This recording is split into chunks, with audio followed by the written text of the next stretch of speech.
Muy buenos días. Hoy nos encontramos en nuestra tercera conversación que va a ser parte de nuestro contenido para nuestro gran proyecto Congreso Converge, que se realizará el 24 y 25 de noviembre de este año de forma virtual. Hoy tenemos dos invitados muy especiales, dos invitados que vienen del mundo de los eventos de la academia y de la cultura, dos invitados que nos van a poder ayudar a entender cuáles son esas nuevas habilidades que necesitamos para la producción y la realización de un evento. Pero no antes de empezar, quisiera que recuperaran en su memoria lo que hemos concluido en las anteriores conversaciones, de los anteriores conversatorios. Con Raymond y con Eduardo pudimos dilucidar la importancia de los nuevos modelos de negocios.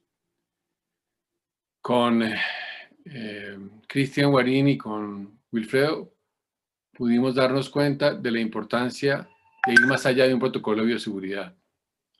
Y hoy vamos a poder viajar por ese enorme mundo que tiene tal vez lo más importante de nuestro trabajo cuando hacemos eventos, cautivar audiencias. Me permito presentar a Juliana Restrepo.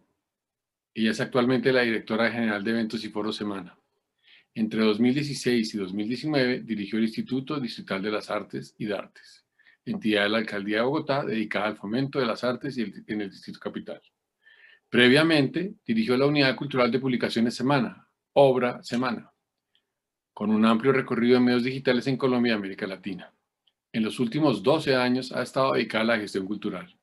Fue directora del Museo de Arte Moderno de Medellín entre el 2008 y el 2012. Estuvo al frente del 43 Salón Nacional de Artistas en el 2013 y también en la dirección ejecutiva de la Fundación Misol para las Artes. Ha sido miembro de las juntas directivas de diferentes instituciones culturales y artísticas en Bogotá y Medellín, así como jurado de concursos y becas de diseño, arte y nuevos medios a nivel nacional e internacional. Juliana es publicista y filósofa de la Universidad Pontificia Bolivariana de Medellín, maestra en filosofía de la Pontificia Universidad Javeriana de Bogotá y tiene estudios de maestría en medios de la comunicación en EGS, European Graduate School en Suiza. Bienvenida, Juliana. Y Muchas me, gracias. y me permito presentar a Dewey Zurbarán. Dewey es doctor, candidato en ciencias gerenciales. Es Master Science en Administración de Empresas, mención gerencia. Es Máster en Innovación y Creatividad. Ingeniero mecánico de la Universidad de los Andes de Mérida. Coordinador de investigación del Grupo de Turismo Sociedad. Coordinador de la Maestría en Gestión e Innovación con énfasis en eventos y gastronomía de la Facultad de Administración de Empresas Turísticas y Hoteleras de la Universidad Externado de Colombia. Es coach personal y organizacional con certificación internacional de la IAC, Scrum Master and Product Owner Professional Certificate. Tiene un certificado en Design Thinking. Bueno, David, buenos días. No te escuchamos. Buenos días para todos. Fernando, Juliana, encantado de estar con ustedes. Pues bueno,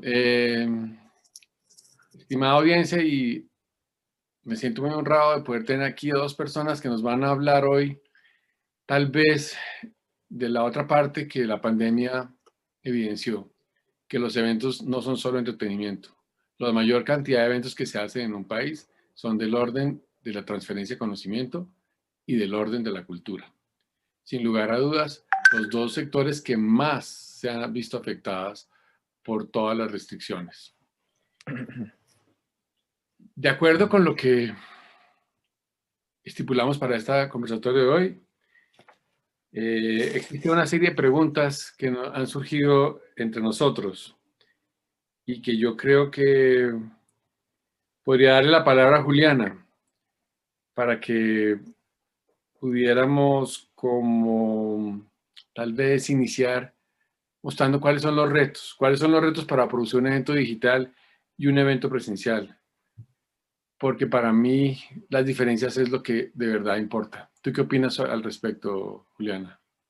Bueno, pues primero muchas gracias a Converge, muchas gracias Juan, un placer también Dewey compartir este espacio contigo. Bueno, este tema de eventos hoy en día, eventos virtuales versus eventos presenciales es uno de los grandes temas que estamos tratando y sobre los cuales estamos reflexionando todas las personas que estamos metidos, digamos, en este universo de los eventos. Retos todos, porque cuando comenzó la pandemia, cuando comenzó la cuarentena, pues la primera restricción, creería yo, fue esa de podernos encontrar presencialmente, y los eventos estaban hechos para eso.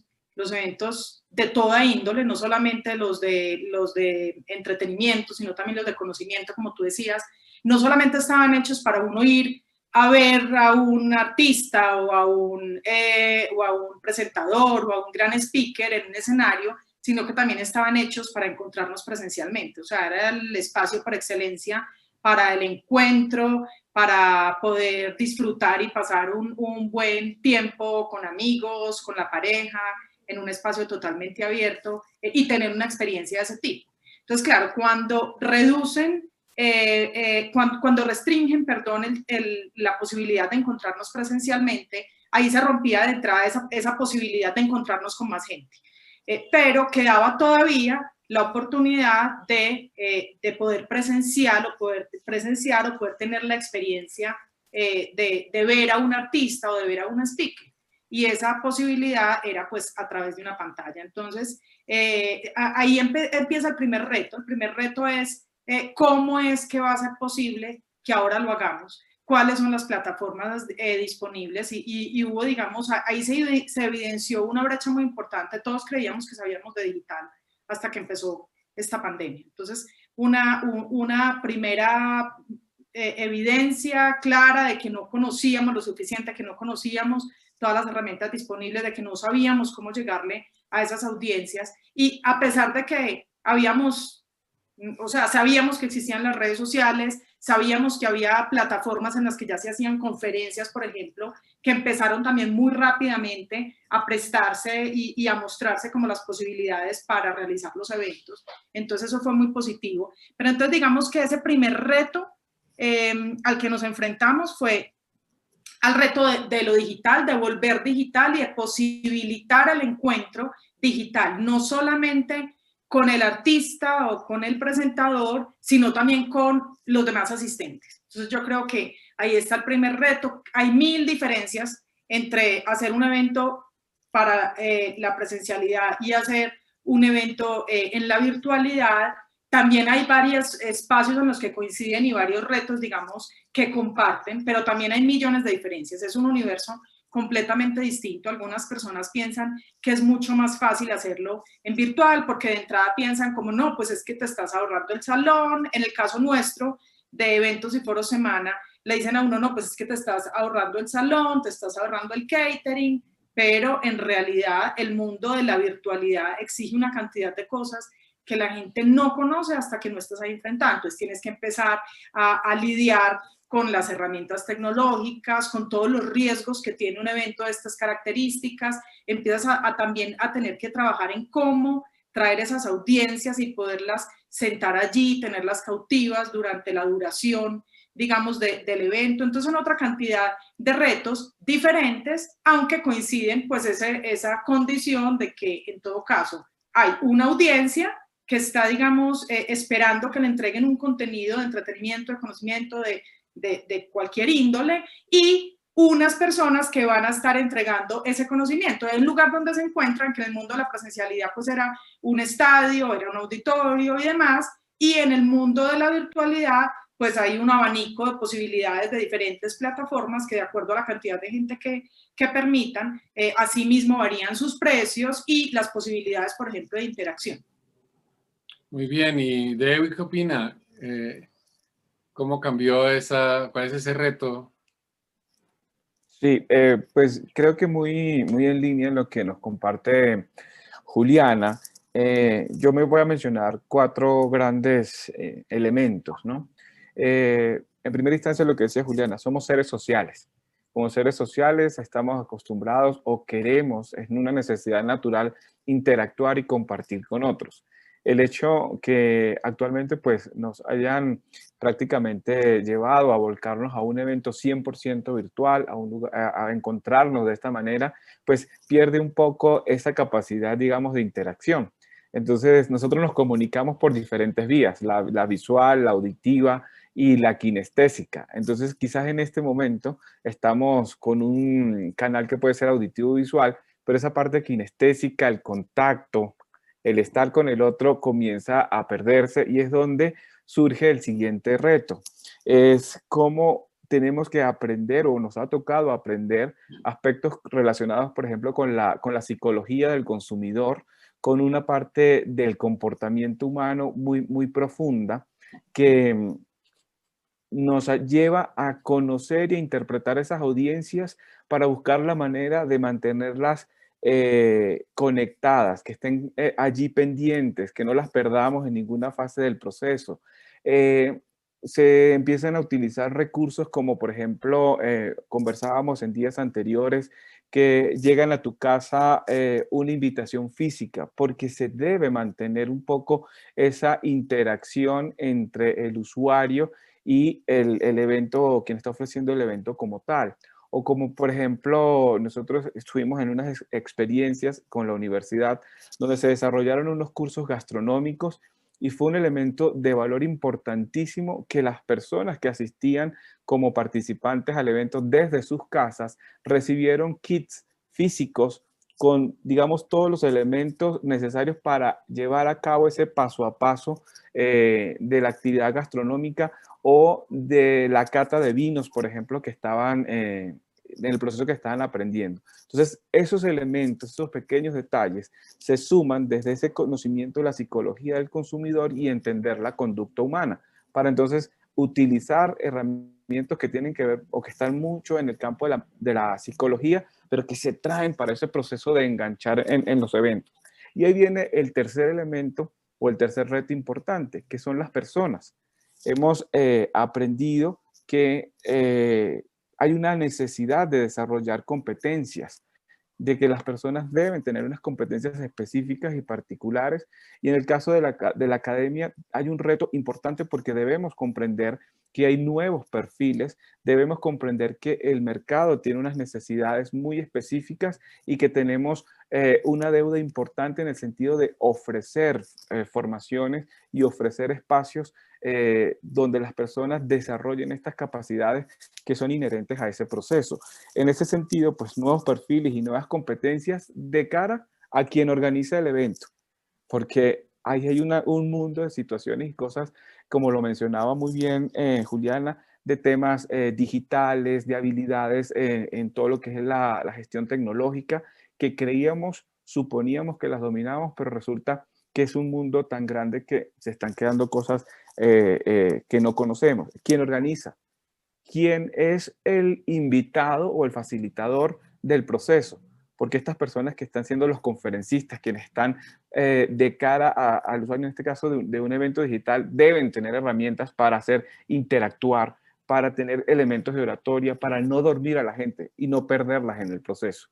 Y también conocer del lado del asistente, las personas que consumen los eventos, también hay una fase importantísima allí.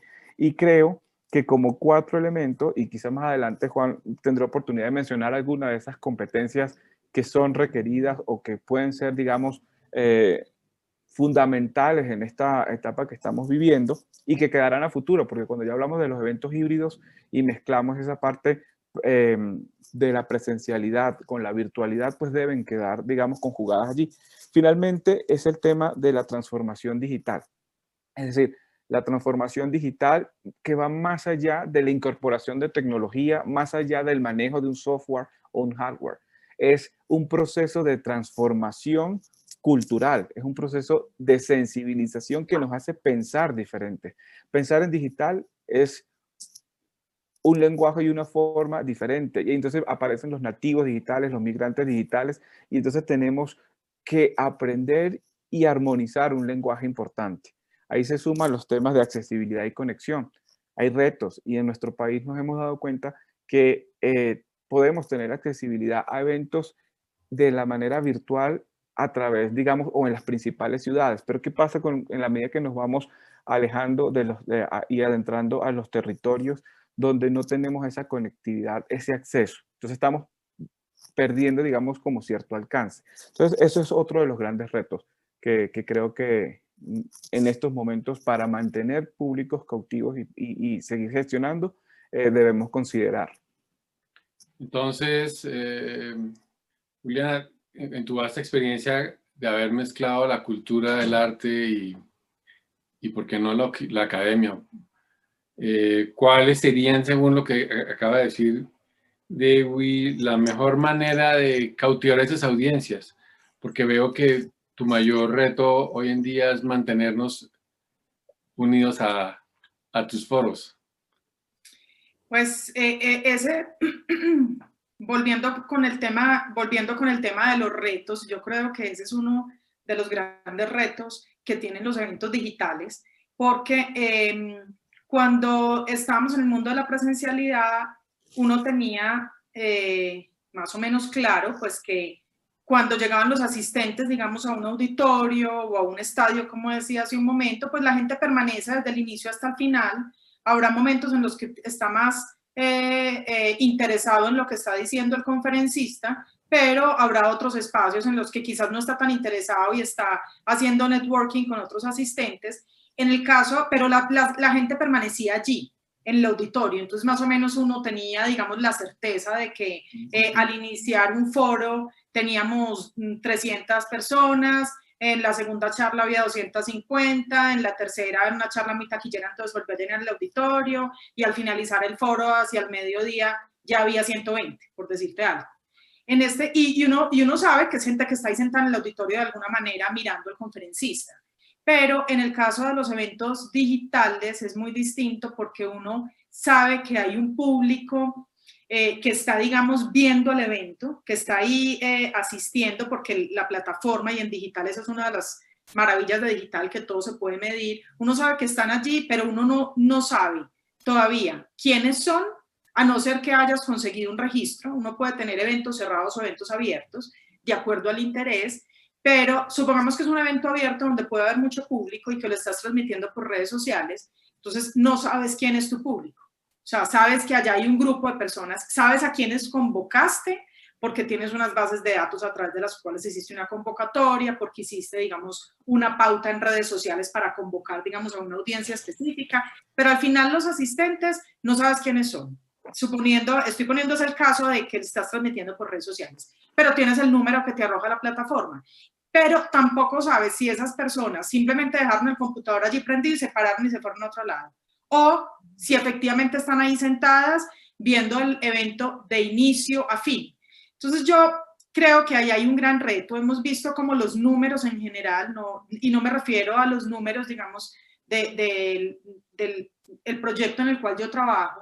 Hemos visto, digamos, los números de Internet en general. En abril hubo unos grandes picos de tráfico en todos los medios en Colombia, que luego se nivelaron un poquito y ahora llegaron a los mismos que existían, porque hubo un momento en el que todo el mundo estaba encerrado, estaba pegado al computador y había como una necesidad de consumir y consumir información. En este momento ya el tema no solo se estabilizó un poco, sino que también hay cierto agotamiento de pantalla. Entonces yo creo que lo que está empezando a pasar es que quizás la gente está empezando a ser mucho más selectiva con los eventos a los cuales asiste, bien sea con fines académicos o con fines de entretenimiento, y eso va, digamos, perfilando las audiencias bien. Entonces a mí me parece que son unas audiencias que en lo digital se van perfilando solas, pero en las cuales tenemos que hacer un esfuerzo muy grande para conocer esos públicos, para quiénes son las personas que definitivamente están consumiendo este tipo de eventos y poderles enviar unos mensajes muy direccionados específicamente a ellos. Y yo creo que vamos a empezar ya a entrar en esa etapa en la que van a tener mucho más éxito los eventos cerrados que son dirigidos a un público específico que los abiertos para un público en general. Muy bien. Dewi, ¿cómo son las convocatorias en el mundo académico? ¿Cómo has visualizado todo este tema de cautivar estas audiencias? Bueno, en principio, pues esa comentar... sería una segunda habilidad para ese diseñador de ese evento. Sí, totalmente. Y para quien, digamos, quien diseña, quien modera el evento, los invitados que participan en el proceso, es un reto total para mantener ese enganche. Fíjate que, tal como lo decía Julián, efectivamente creo que en la medida que sucede el tema de la pandemia y pasamos al confinamiento, se genera la cuarentena, había esa ansiedad de estar, era como que una gran novedad y consumíamos, queríamos estar conectados, aprovechando, porque todos también empezamos a lanzar muchas ofertas y desde la academia y la universidad nosotros, por ejemplo, decíamos, pues no podemos perder los espacios, debemos estar presentes y comienzan a suceder muchas cosas. Entonces se abrió una iniciativa como por ejemplo el café virtual que estaba direccionado específicamente para las personas del sector, personas, y cuando digo personas, actores de diferente tipo, emprendedores, empresas de distinto índole en la cadena de valor turística, que estaban buscando respuestas, que querían conocer y que deseaban tener alternativas para un poco cómo afrontar el proceso de la pandemia que afectaba profundamente el sector. Entonces, se generaron webinars donde venían expertos y comenzaban expertos en medio de la incertidumbre, buscando respuestas también, pero que proponían cosas. Y empezamos a tener un gran volumen de personas que se conectaban tanto a nivel nacional como internacional.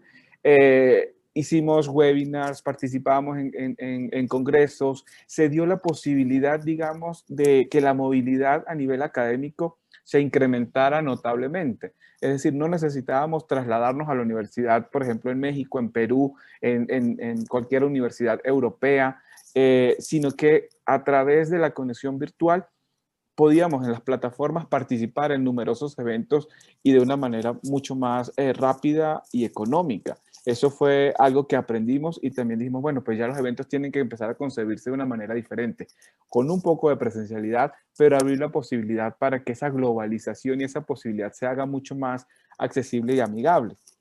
Llegamos a tener eventos, inclusive con la Universidad de Luxor en Egipto hace poco. Entonces quiere decir que cosas que veíamos pequeñas y cerradas comenzamos a verlas en una forma más amplia y eso fue positivo. Se aceleró el proceso, digamos, de adquirir conocimientos. Esa novedad, digamos, impactó en los números, como lo dice Juliana, pero que efectivamente esa curva de atención, esa curva de conexión empezó a caer y se estabiliza y el exceso de conectividad, el exceso de información, pues ya empezó como que a agotar a las audiencias y efectivamente empezamos a tener públicos que seleccionan lo que quieren ver, el mismo mercado, y digo mercado, pues las audiencias comienzan a autosegmentarse, entonces ya tenemos los públicos más específicos, los que van inclusive a procesos donde interactúan de una forma muchísimo más natural, y entonces empezamos también a entender que cuando volvamos a la presencialidad toca generar las dos ofertas, pero también nos toca o el usuario va a empezar a visualizar, en este momento lo hago en forma presencial, en este momento lo hago en forma virtual, o estos espacios me ofrecen todo ese contexto, digamos, de seguridad para yo participar en el evento, entonces ya me siento seguro y voy. Entonces, ya la visión es más holística, es integral en todo el proceso. Si les hablo, por ejemplo, de lo que pasa con nuestros estudiantes, al principio fue una euforia. Y para nuestros millennials y centennials, en los procesos de asistencia a eventos y actividades, pues teníamos conexiones totales y buena participación. Cae bruscamente y en este momento tenemos estudiantes cansados, agotados de la hiperconectividad, porque no solo asisten a clase, asisten al evento, sino que la tarea también la hacen en el computador. Entonces, entender también ese elemento ha sido fundamental para nosotros al momento de crear un nuevo evento y que salimos del esquema tradicional de la agenda académica, nos toca incorporar otros elementos y siempre pensar en la posibilidad de incorporar herramientas que permitan interactuar. Hicimos el evento del Día Mundial del Turismo, donde participaron pues todos estos jóvenes en el proceso de creación, de producción y utilizaban plataformas, desarrollaron un skate game, utilizaron TikTok, utilizaron redes sociales, videos, y eso mantenía esa interacción entre ellos y hacía que estuviesen todo el tiempo atentos. Entonces creo que son experiencias que toca ir visualizando para incorporarlas en algo que no conocíamos, que era quizás un poco ajeno, pero que actualmente comienza a formar parte de la cotidianidad. Wow, eso quiere decir que la siguiente pregunta puede ser bastante, yo diría para reflexionar. ¿Qué debería seguir siendo digital y qué debería seguir siendo presencial en un evento?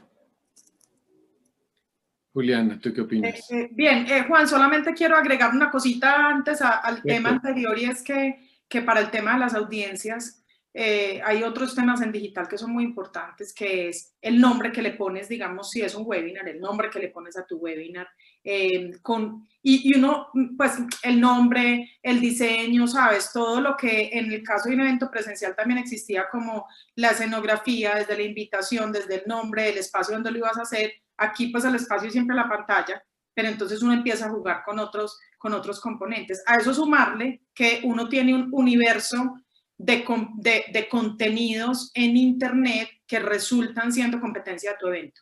Distinto al universo de la presencialidad, donde si uno tenía pues un evento, digamos, en el estadio, era un evento en el estadio. Posiblemente había otro evento en otro lugar o en un teatro, pero no competía directamente porque la gente llegaba al estadio y eso era lo que había. En Internet tú compites directamente con un universo de contenidos en audio, en video, en texto y demás. Solamente eso. Me parece muy válido porque eso hace que la gente no quede cautivada por tu evento. O sea, el estar contenidos en un espacio, en un venue, te hace concentrarse. Cuando, Exacto. cuando no estás cuando te pueden hacer millones de maneras de hacerte disrupción, pues tú fácilmente te escapas. Y yo creo que Claro. eso en la parte académica, yo creo que sí que debe ser difícil mantener a los Claro. jóvenes, Entonces te bueno, toca jugar a uno mismo. con el título, con el tema, con los speakers, para que sean lo suficientemente atractivos como para que sean competitivos. Pero bueno, ya, qué pena No, que... me parece muy interesante porque es que el factor tiempo vuelve y sube y baja. Antes, y me parece que en esto falta mucho por investigar, en la conducta de las personas. Los primeros 5 minutos era, se supone, lo que uno duraba atento a un conversatorio. Sí, Ahora se incrementó un poco, pero ahora con el agotamiento vuelve y baja otra vez. Hay muchas cosas que se están revaluando en temas de atención y en temas de edutainment. Eh, pues que yo creo que es un reto para las personas que planifican, diseñan y organizan y producen eventos, claro. tenerlos en la mano. Y Y pues vuelvo a la fíjate, pregunta, señor. qué pena que aquí hay dos elementos. Lo que dice Julián es súper importante, porque entonces el número de competidores emergentes es considerable y en todos los sectores, porque pasa en la industria de los eventos, pasa en el sector académico. Hoy en día, muchos están produciendo contenidos de formación, pues toca mirar pues la calidad que tienen evidentemente, pero entonces hablamos de los microtítulos, de insignias digitales, de formaciones en línea, algunas inclusive gratuitas, empresas que sí, que no estaban orientadas a procesos educativos, hoy tenemos a Amazon generando contenidos y formación, por ejemplo. Y así sucesivamente se van incorporando más. Entonces, hay más plataformas, hay más espacios, hay mecanismos para, digamos, llegar a gestionar, digamos, diferentes formas.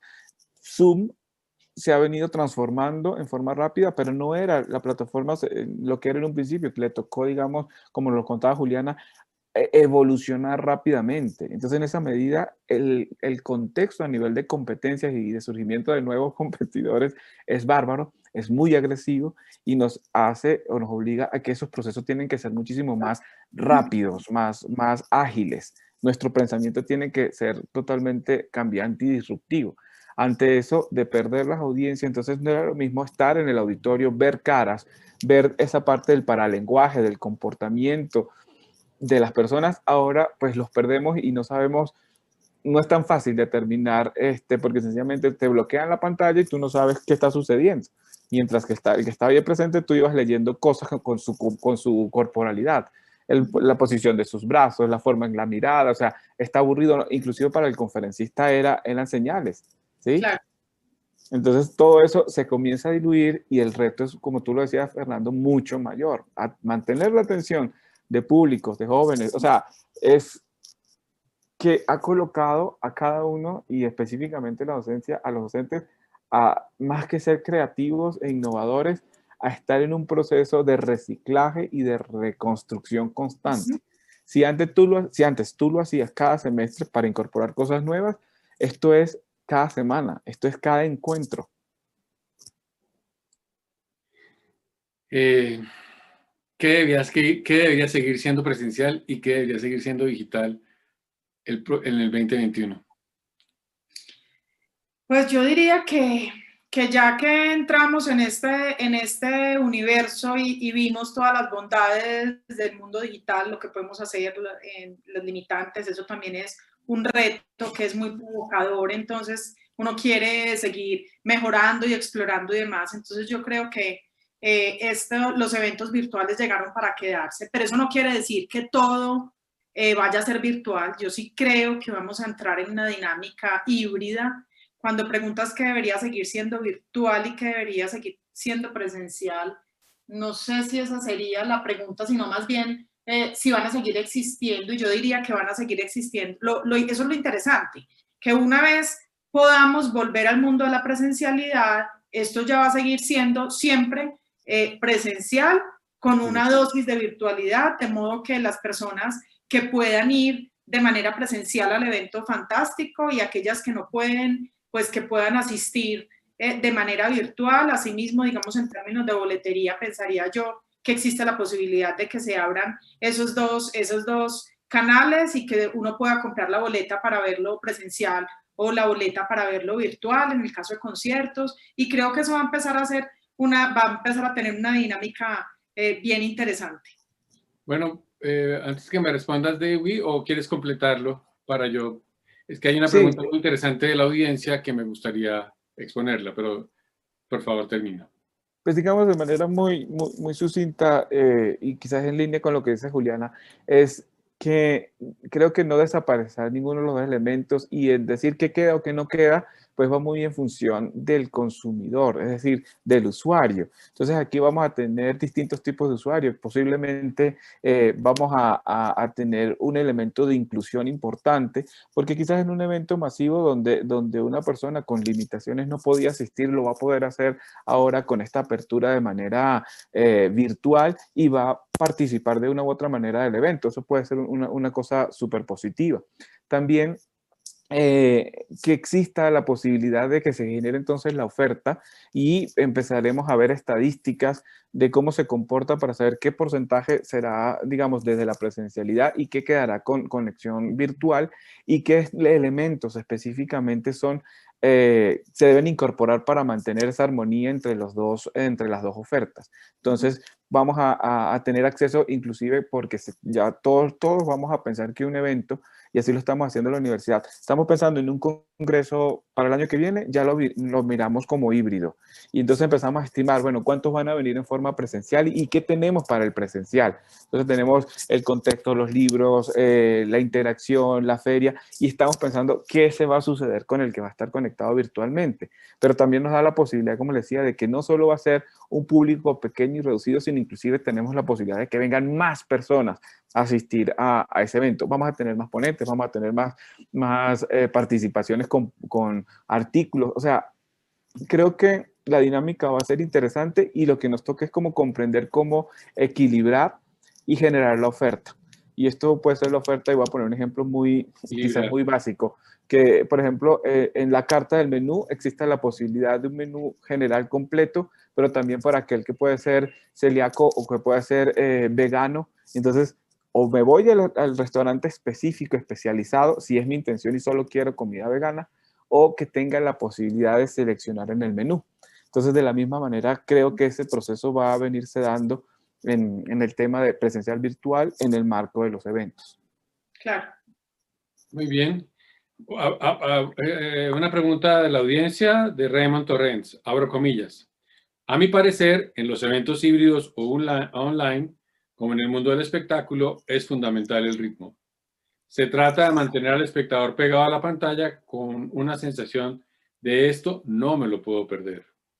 ¿Cuál creéis que es la importancia de favorecer la participación del público para conseguir ese efecto de engagement? Cierro comillas. Es totalmente importante, o sea, la pregunta tiene mucho sentido. No, digamos, hay diferentes maneras de participación, diferentes maneras en las que el público puede participar. Puede ser con preguntas, como esto que estás haciendo, a quien pregunta, que lo más interesante es que definitivamente pues haya una respuesta, porque también puede que la gente participe, pero si no sienten que los ponentes están dando respuesta, pues no tiene ningún sentido.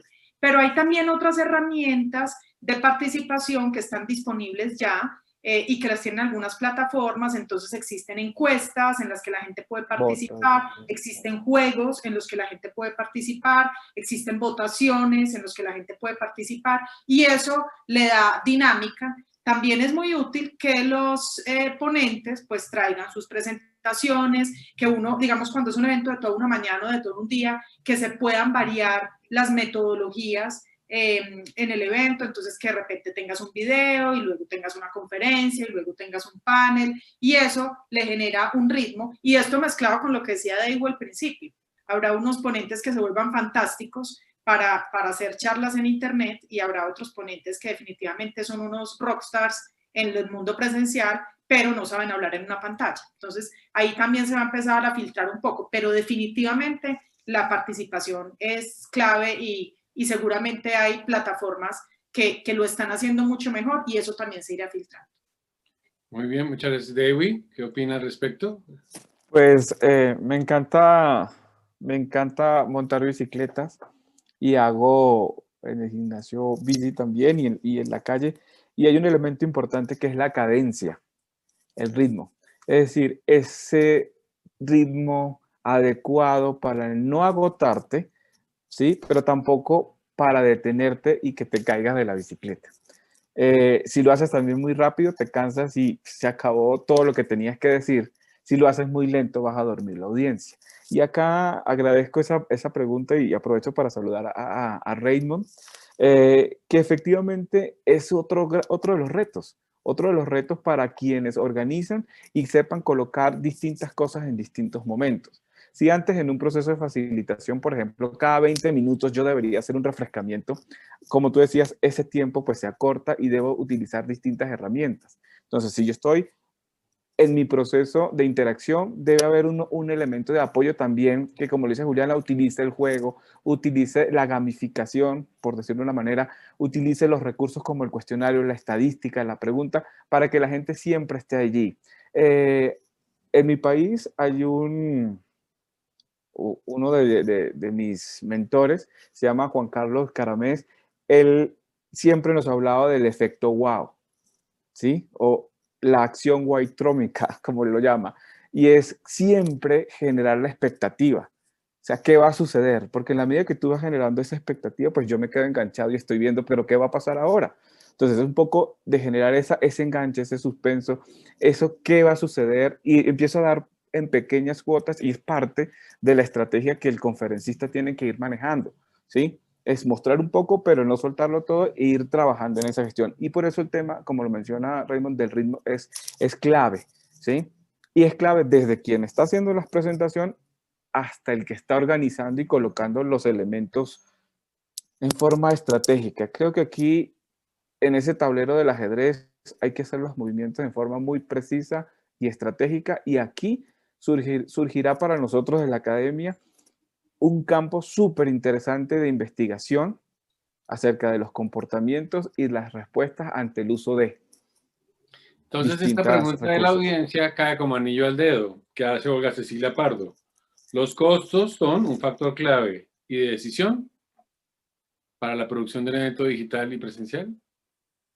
Pues es que yo al principio mencionaba que algunas veces la gente piensa que por el hecho de que sea virtual es más costoso porque la gente piensa que nos estamos ahorrando en, como decía, en el venue, o sea, en el auditorio, que nos estamos ahorrando en la logística, que nos estamos ahorrando en el catering, pero ¿qué pasa? Que es que le estamos sumando en tecnología, le estamos sumando en plataforma, le estamos sumando en posibilidades.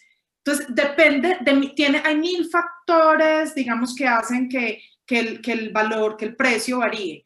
Si quieres tener 100 personas en el auditorio, tienes un precio, pero si tienes Si quieres un auditorio para 5.000 personas, tienes otro precio, tal como ocurre en el mundo de la presencialidad. Si lo vas a hacer en un auditorio pequeño, con un aforo para 50 personas, ese salón te cuesta un dinero. Pero si lo vas a hacer en el estadio, pues te cuesta otro dinero. Tanto en logística como en el salón mismo, el alquiler. Entonces, en digital ocurre un poco lo mismo. Yo no creo en realidad que en este momento, al menos no en nuestra experiencia, no creo que el precio sea, digamos, un factor o vaya a ser un factor para decidir si lo quiero presencial o lo quiero virtual. Más bien en lo que logras con un evento presencial según los objetivos de tu evento o lo que logras en un evento virtual según los objetivos de tu evento. Ok.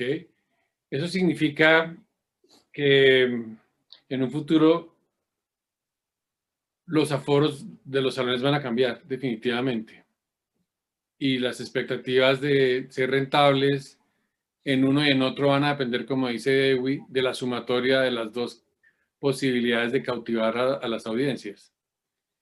Efectivamente, yo creo que ahí lo que vamos a empezar a entender es la estructuración de diferentes puntos de equilibrio a nivel de los costeos. Entonces yo voy a ver cuánto podría ser mis participaciones presenciales, cuánto va a poder ser mi participación desde lo virtual, qué elementos adicionales yo incorporo, porque en la presencialidad, como lo decía Juliana, tengo algunos recursos muy específicos, pero en lo virtual entonces también tendré otros elementos como los patrocinantes, la publicidad, la propaganda. O sea, ¿qué más hay allí? Puede ser que, por ejemplo, para mis distintas audiencias yo utilice traductores, pueden estar en ambos escenarios.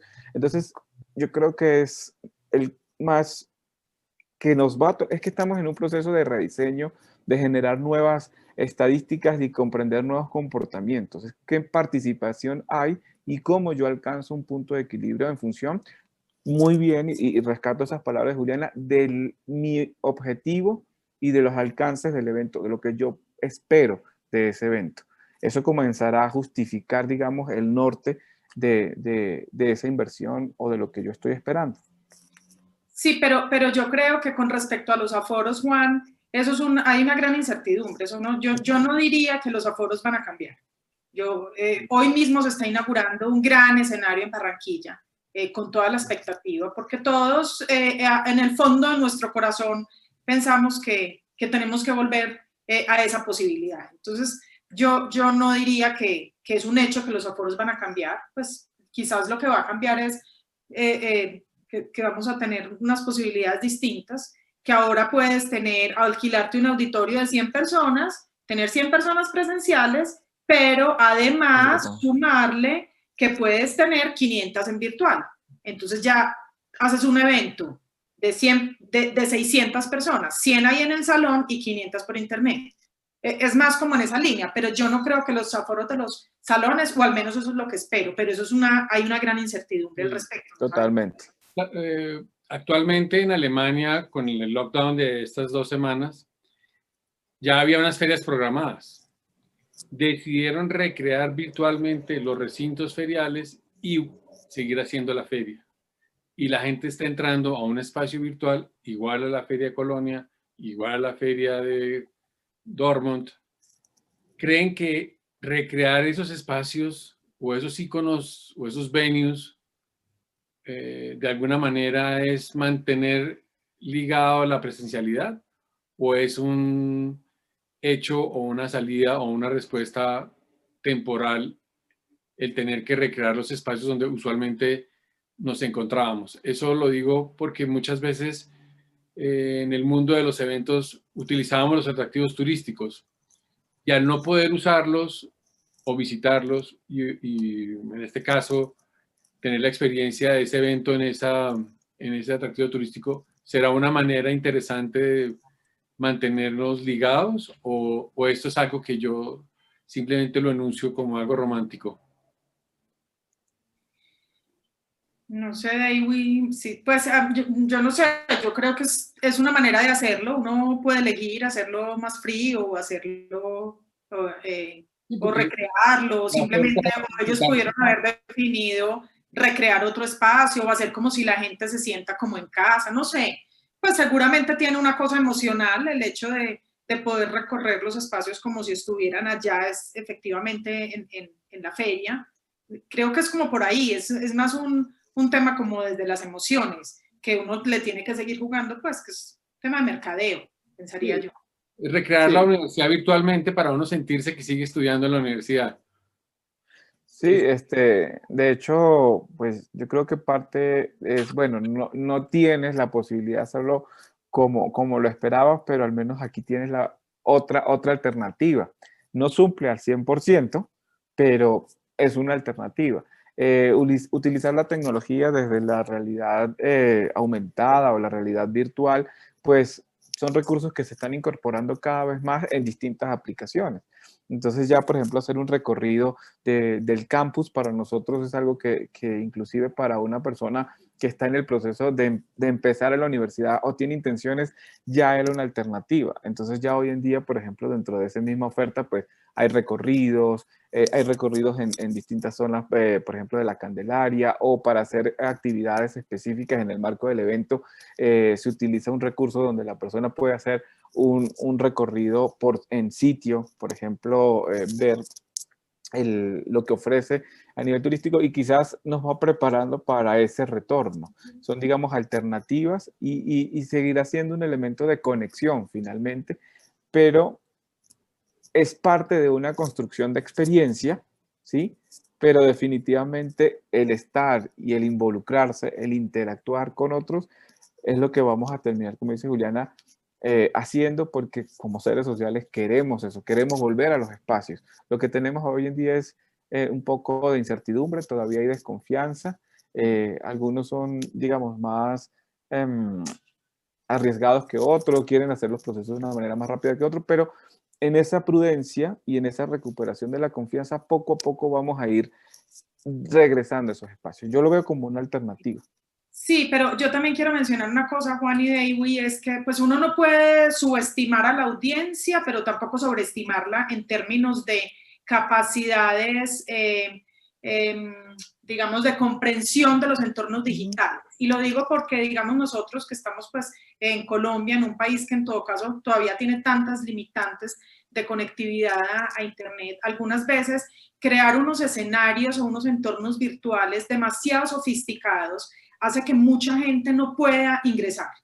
Entonces yo creo que uno también tiene que medir eso y vuelvo otra vez a que si uno entiende quién es el público que quiere que lo visite, tiene que saber, bueno, qué tipo de conexión tiene para saber qué capacidad tiene de que un escenario de estos virtuales le carguen, ¿cierto? O de repente uno se va con una plataforma mucho más simple, casi que sea de una navegación en internet, donde tú puedes entrar a cada uno de los lugares, si es una feria para compra que compres. Un ejemplo, por ejemplo, valga, un ejemplo, Expo Artesano, que lo acaban de realizar en Medellín. No sé cómo va a ser Expo Artesanías acá, ojalá pudiéramos ir a verla, ¿cierto? Que es una feria tan bella, pero digamos, ellos no recrearon la feria, ellos montaron un sitio web en el que podías ver los objetos de los artesanos y comprarlos, que finalmente ese era el objetivo era cómprale a los artesanos sus productos, conozca lo que hacen los artesanos colombianos y cómpreles, apóyelos. Entonces, claro, ellos se pueden haber hecho una feria, mejor dicho, un sitio web donde uno recorriera el país en un mapa interactivo y fuera ingresando a cada una de las zonas y casi que viera un video de cada artesano trabajando en su lugar, pero no, optan por lo otro que a mí me parece que es lo correcto en un país como el nuestro. Entonces, claro, Alemania seguramente el tema de conectividad será más avanzado o esa feria que mencionas, Juan, es para un público más avanzado, pero yo creo que ahí es clave empezar a jugar con todo eso. Algunas veces le presentan a uno herramientas súper sofisticadas, que eso es un rollazo entrar. O sea, si uno que está todo el día metido en estas cosas digitales y que tiene cierta habilidad para moverse ahí, cierta digo yo, porque ahora uno no sabe ni cuál es la habilidad ya que necesita, pues imagínese usted enfrentar a un señor que ya tenga cierta edad, que en este momento le tocó hacer las cosas así porque no tiene otra posibilidad, a empezar a que registres de acá, entonces ahora haga clic acá, que se les pegue una cosa, al hombre se embala, o sea, no hay cómo. Sí, yo creo que, pues, entonces, escuchándote, definitivamente el tema de la usabilidad y la posibilidad de que sea fácil, amigable, pues también es otro elemento a considerar súper importante. Que quizás va a agradecer también mucho el usuario, entender entonces el público y el usuario que definitivamente... Sí, hay herramientas que uno empieza a meterse y uno dice, no la logré, o sea, esto es un rollo. Si yo me demoré 20 minutos entrando, no quiero pensar el público que va a meter acá, pues no. Sí, tienes razón. Entonces, eso quiere decir que el conocimiento en digital debería ser la mejor manera de predecir la conducta de nuestras audiencias. A mayor conocimiento digital, mejores comportamientos digitales. ¿Qué entienden ustedes por identidad digital y por reputación digital para proyectar eventos? ¿Qué quiero decir con eso? Que si realmente hay una brecha en esta transformación digital y necesitamos mucha más cultura para adoptar esa transformación digital, y tenemos que ir a las artes, tenemos que ir a recuperar esa cantidad de herramientas que teníamos del mundo presencial, como aprender a hablar bien, aprender de mejor oratoria, a respirar, a mirar a una cámara, tantas cosas que el mundo digital nos pone enfrente a una cámara sin estar preparados, una mejor dicción.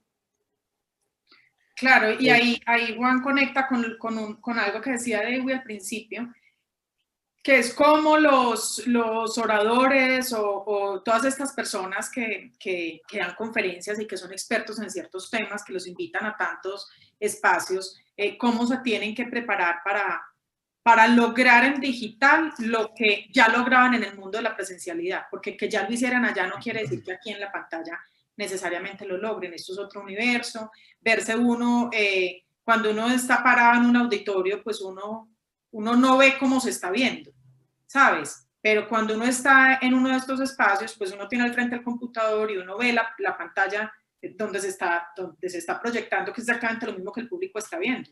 Y eso genera cierto pánico que se tiene que ir rompiendo y que a todo el mundo no le queda fácil hacerlo. Entonces, es todo un tema.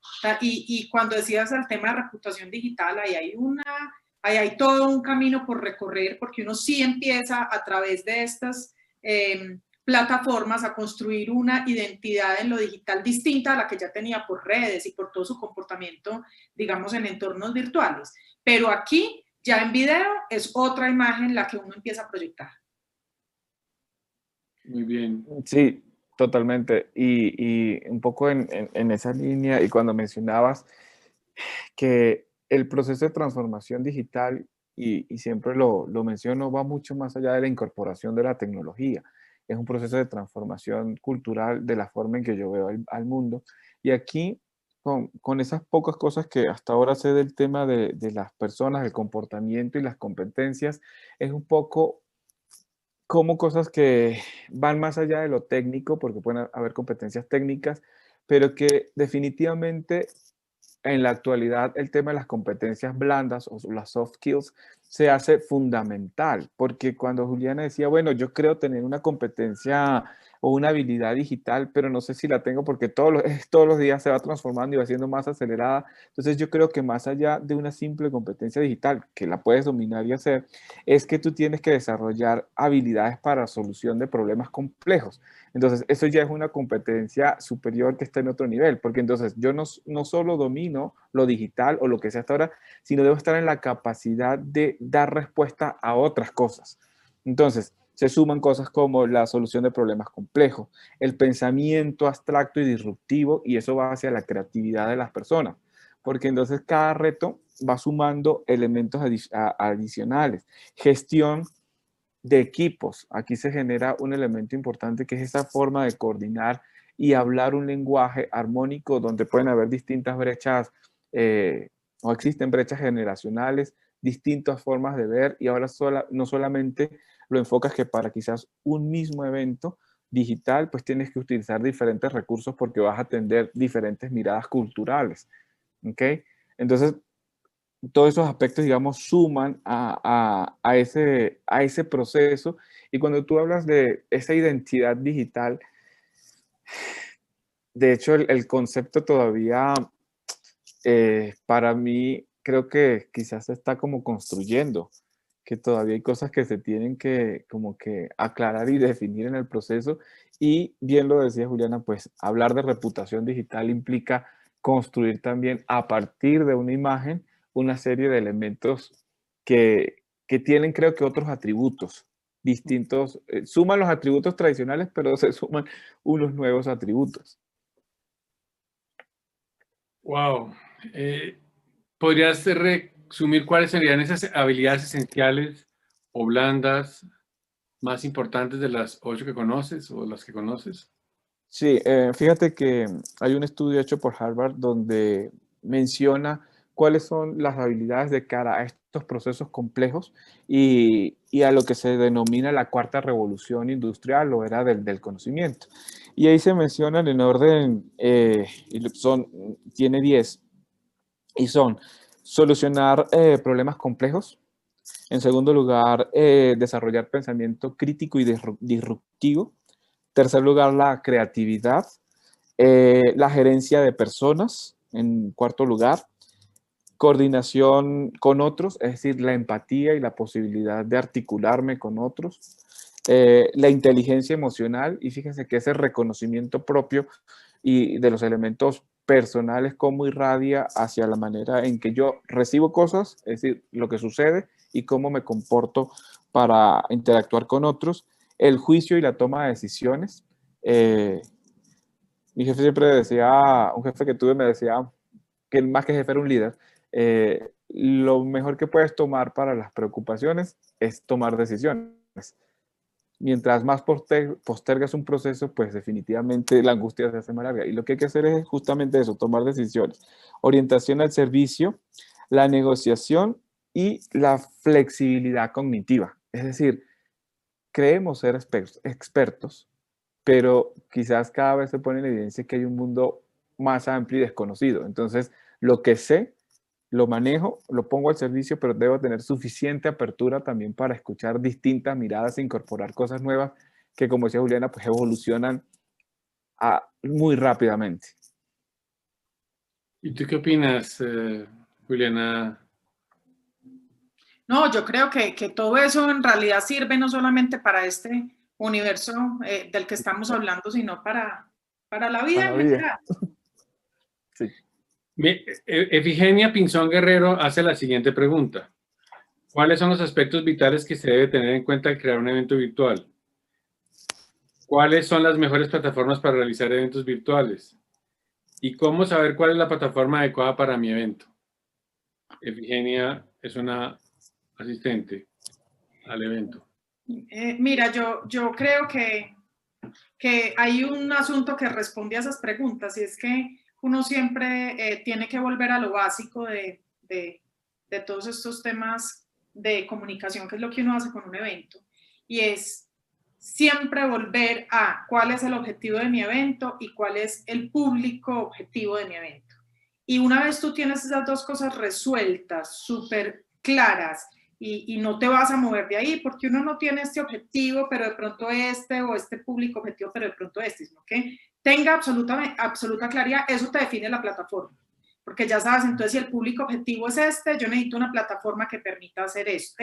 O si el objetivo de mi evento es este, yo necesito una plataforma que me permita hacer esto. Si el público objetivo es este, esta es la manera como lo va a encontrar, esta es una plataforma a la que podría entrar. Yo creo que eso es cuando dices cosas vitales que uno necesita tener en cuenta. Me parece que, por eso digo yo, como volver a lo simple, o sea, porque a veces uno empieza por la forma y uno no puede empezar por la forma del evento, cómo se va a ver, sino que tiene que empezar por el fondo, que es como volver a esa base de cualquier evento, que es fundamental. Y una vez tienes eso súper resuelto, empiezas a entender, bueno, quiero hacer que mi evento se vea de esta manera. Si quiero que se vea de esta manera, estas son las plataformas disponibles.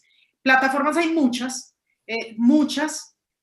cada vez más, desde las más simples hasta las más sofisticadas, y eso, una vez tienes definido público y tienes definido objetivos, vas a ir encontrando el camino. Por supuesto que hay otros factores que inciden, como el tema del costo, porque así como hay tantas plataformas, hay tantos precios.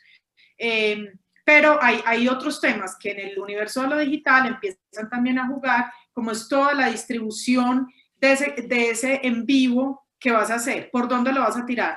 Necesitas una plataforma que sea como standalone, donde tú subes tu evento y lo produces y transmites a través de la plataforma, o tienes simplemente una plataforma, pero te vas a apoyar en redes sociales, o tienes una plataforma, pero la circulación o la distribución de ese contenido la vas a hacer a través de tu sitio web.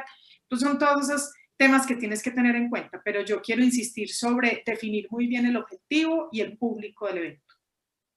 Creo que esa es una muy buena manera de resumir esa habilidad que debemos desarrollar, la autoeficacia. ¿Se podría denominar así o no, Dewey? Sí, es una habilidad digamos, es reflexiva porque parte desde quien ejecuta. Eso sería adecuado utilizar el término. O sea, sería más desde la perspectiva del que está ejecutando para ser autoeficaz. Bueno, Que siendo las 8, gestiona tiempos y recursos, pero lo hace desde sí mismo, en perfecto. este caso. Siendo las 8:01 y siendo fieles a nuestro tiempo, me encantaría que, por favor, Juliana, nos des tu conclusión al respecto del tema de hoy y después Dewey. Bueno, estamos en un mundo que cambió en este 2020 para todos, una gran incertidumbre por delante, pero pues todas las posibilidades para poder seguir llevando a cabo nuestros eventos, poder seguir llevando tanto entretenimiento como conocimiento y contenidos académicos a los diferentes públicos. Y pues hay que trabajar, ser creativos, ser recursivos y seguir entendiendo que ya hay otras maneras de encontrarnos que cambiaron definitivamente la manera como nos relacionamos los unos a los otros, pero esto es un universo que tiene todas las posibilidades hoy y muchas más a futuro. Hay que seguir estudiando, aprendiendo y entendiendo cada vez más de digital y de las posibilidades que tenemos allí en estos nuevos entornos. Muy bien, ¿y Dewey? Yo creo que utilizaría 3 frases muy cortas. La primera, que el valor principal y nuestro propósito debe estar centrado en la gente y en el contexto, cómo irradiamos. Segundo, que la transformación digital implica transformación en la forma de pensar y que la tecnología es una herramienta, un medio, no es un fin como tal. Entonces, creo que de mi perspectiva, mirar la situación donde hay incertidumbre, como dice Juliana, pero ver la persona, ver de qué manera yo cambio mis paradigmas, mi forma de leer e interpretar el mundo y cómo me apoyo en la tecnología para llegar a las personas, puede ser quizás desde mi perspectiva 3 elementos clave en todo este proceso. Pues bien, muchas gracias. Creo que hoy hicimos un pequeño viaje por ese nuevo universo al que nos estamos enfrentando. Yo creo que las nuevas generaciones nos van a agradecer este aceleramiento de conocimiento que hemos tenido en estos 8 meses. Ojalá estemos a la altura de todos estos cambios y podamos seguir ofreciendo mejores eventos, mejores espacios y mejores experiencias. Muchas gracias. Muchas gracias por Muchísimas haber gracias. aceptado esta invitación, lo mismo Dewey, y los espero el próximo 24 y 25 de noviembre en el Congreso Expo Converge y en nuestra última charla de la próxima semana, donde vamos a hablar de plataformas digitales. Mucho gusto, buenos días y que tengan todos un resto de día maravilloso. Gracias.